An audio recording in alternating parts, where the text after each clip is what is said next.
Good evening. After 5 weeks, the activists at the Occupy Montreal site are being asked to leave. The word came late this afternoon. The city's issued a statement saying all avenues have been considered. It's best the protesters end the occupation. Meanwhile, organizers of the Occupy Montreal movement have been dealing with an occupation of their own. The homeless and other street people have been moving into their tent city, moving into their spaces. Maya Johnson's at Victoria Square. Maya, what are people saying about this request from the city to leave?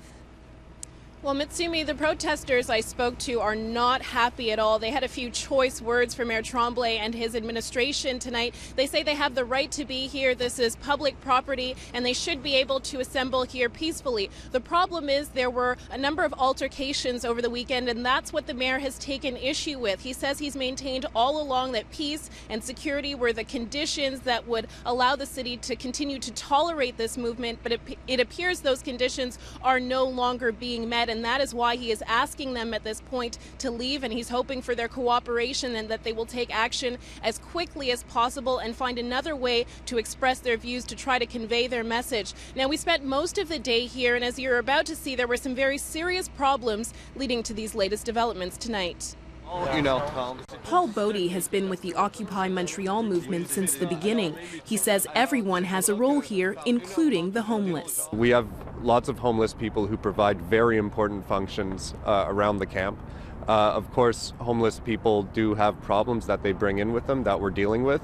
People with drug addictions and mental health issues have made some occupiers uncomfortable enough to pack up and leave.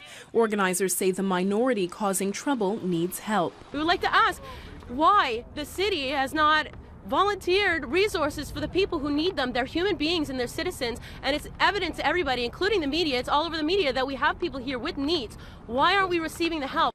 The Old Brewery Mission says it's willing to offer its support. They are welcome to come here, and we'll give them some advice and some training if they need. Training to deal with the issues that are causing conflict at the camp. Drugs, alcohol, mental illness is part of the reality of the homeless population. And so I think what happened is the protesters at Occupy Montreal had not taken into account that these kind of people may be coming to join them, and so they didn't prepare. Organizers say they continue to review security measures, and occupiers voted unanimously this weekend for a voluntary ban on drinking and drug use. Meanwhile, they say they're launching the third phase of their movement and that they'll be taking action in the coming days, but they refuse to give specific details. Unfortunately, no. We would like to maintain a certain amount of mystery, but they will definitely be interesting.